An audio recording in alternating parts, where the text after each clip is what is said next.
Face à la guerre en Ukraine, Emmanuel Macron promet de protéger les Français. Lors de ce qui s'apparente à un pré-discours de campagne présidentielle, mercredi 2 mars, le chef de l'État a dessiné plusieurs perspectives autour de deux piliers, souveraineté et indépendance. Jusqu'au bout, les circonstances n'auront cessé de s'imposer à Emmanuel Macron. L'invasion russe de l'Ukraine, lancée le 24 février, représente le dernier avatar d'un quinquennat durant lequel le chef de l'État se sera adapté aux crises qui le frappent, des « gilets jaunes » à l'épidémie de Covid-19. Même le ton de la campagne qu'il s'apprête à lancer en vue de l'élection présidentielle des entre 10 et 24 avril est désormais dicté par les événements. Le président de la République en a résumé la teneur d'une formule lors d'une allocution prononcée depuis l'Élysée, mercredi 2 mars, « Vous protéger ». Une promesse faite aux Français, saisis d'inquiétude par les images des combats, des morts, des centaines de milliers de réfugiés lancés sur les routes de l'exil, de la menace nucléaire brandie par le président russe, Vladimir Poutine, et des conséquences économiques et géopolitiques d'une guerre dont les développements restent inconnus. Des centaines de civils ukrainiens ont été tués.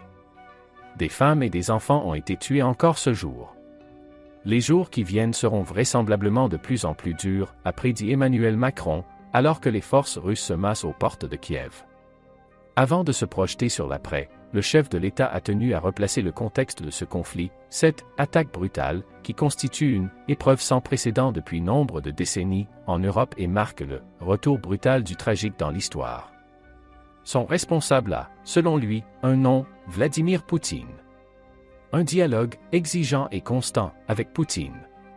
En réponse au récit du président russe, qui assure vouloir défendre son pays face à de présumées velléités expansionnistes de l'OTAN, le locataire de l'Élysée a ainsi rappelé que cette guerre n'est pas un conflit entre l'OTAN et l'Occident d'une part et la Russie d'autre part. Il n'y a pas de troupes ni de bases de l'OTAN en Ukraine.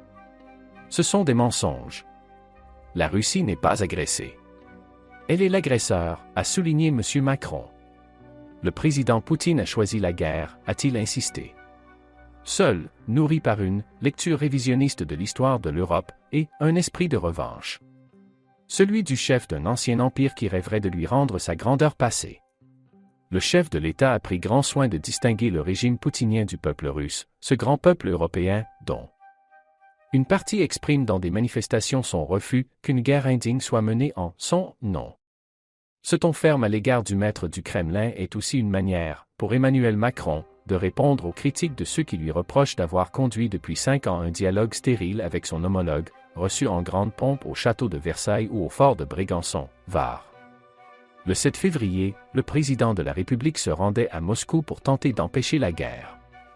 En vain.